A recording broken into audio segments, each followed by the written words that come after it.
American മുൻ president Donald ട്രംപിനെ വധിക്കാൻ ഇറാൻ പദ്ധതിയിട്ടിരുന്നതായി അമേരിക്കൻ രഹസ്യാന്വേഷണ ഏജൻസികൾ വിവരം ലഭിച്ചുവെന്ന് മധു കൊട്ടാരക്കർ റിപ്പോർട്ട് ചെയ്യുന്നു. ഇതേ തുടർന്ന് പെൻസിൽവാനിയ റാലിയിൽ സുരക്ഷ വർദ്ധിപ്പിച്ചിരുന്നു. പെൻസിൽവാനിയയിലെ തെരഞ്ഞെടുപ്പ് റാലിക്കിടെയാണ് ഡൊണാൾഡ് ട്രംപിന് വെടിയേറ്റത്. ഒരു നിമിഷം അദ്ദേഹത്തിന് ഭാഗ്യം തുണയായി വന്നു.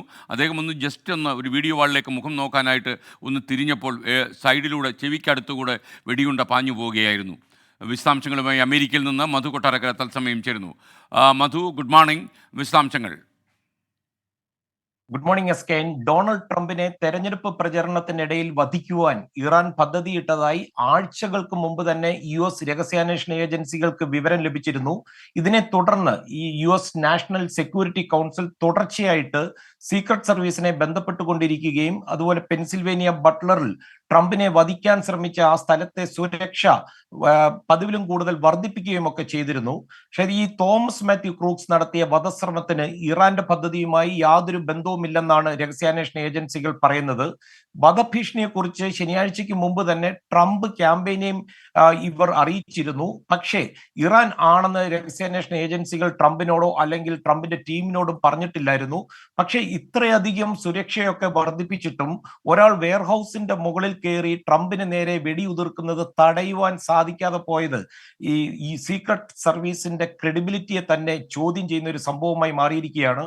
ഇപ്പോൾ ഈ അമേരിക്കൻ പ്രസിഡൻഷ്യൽ തെരഞ്ഞെടുപ്പിന്റെ രംഗം ചൂടുപിടിക്കുന്നതും ഡൊണാൾഡ് ട്രംപ് തുടർച്ചയായി പൊതുസമ്മേളനങ്ങളിൽ ഒക്കെ പങ്കെടുക്കുന്നതും അദ്ദേഹത്തിനെതിരെയുള്ള വധശ്രമത്തിനുള്ള സാധ്യത വർദ്ധിപ്പിക്കുന്നുണ്ടായിരുന്നു. ട്രംപിനെ വധിക്കാനുള്ള പദ്ധതി ഇറാന്റെ വെറും ഒരു ആഗ്രഹമാണോ, അല്ലെങ്കിൽ അവർക്ക് ഒരു കൃത്യമായ ഒരു കോൺക്രീറ്റ് പ്ലാൻ ഉണ്ടായിരുന്നോ എന്നാണ് ഇപ്പോൾ US രഹസ്യാന്വേഷണ ഏജൻസികൾ അന്വേഷിച്ചുകൊണ്ടിരിക്കുന്നത്. എസ്കെനെ, ഇറാൻ മുമ്പും അമേരിക്കയ്ക്കെതിരെ ഇത്തരം പദ്ധതികൾ മെനഞ്ഞിട്ടുണ്ടെങ്കിലും ഇപ്പോഴത്തെ പ്ലാൻ ട്രംപ് ഒരുപക്ഷെ വൈറ്റ് ഹൗസിൽ തിരികെ എത്തിയാൽ ഒരു യുദ്ധത്തിന് സാധ്യത ഉണ്ടായേക്കുമെന്നുള്ള ഒരു കണക്കുകൂട്ടലായിരിക്കുമെന്നാണ് ഉന്നത തലത്തിലുള്ള ഒരു വിലയിരുത്തൽ. 2020 ജനുവരിയിൽ Iranian security and intelligence commander major general Qasem Soleimani അമേരിക്കയുടെ ഡ്രോൺ ആക്രമണത്തിൽ കൊല്ലപ്പെട്ടത് ഡൊണാൾഡ് ട്രംപിന്റെ ഉത്തരവിനെ തുടർന്നായിരുന്നു. അതുകൊണ്ട് തന്നെ ഇറാന്റെ കണ്ണിലെ കരടാണ് ഡൊണാൾഡ് ട്രംപ്. SKN. ഓക്കെ, മധു കൊട്ടാരക്കരയാണ് വിവരങ്ങൾ നൽകിയത്. ഏറ്റവും വളരെ പ്രധാനപ്പെട്ട ഒരു വിവരമാണ് മധു കൊട്ടാരക്കര പ്രേക്ഷകരുമായി പങ്കുവച്ചത്. ഡൊണാൾഡ് ട്രംപിനെ വധിക്കാൻ ഇറാൻ പദ്ധതിയിട്ടു. മാത്രമല്ല, പെൻസിൽവാനിയയിൽ നടന്ന വെടിവയ്പ്പിൻ്റെ പിന്നിൽ ഇറാൻ്റെ കരങ്ങളുണ്ട് എന്ന സംശയം ബലപ്പെടുന്നു എന്നാണ് മധുവിൻ്റെ റിപ്പോർട്ട്.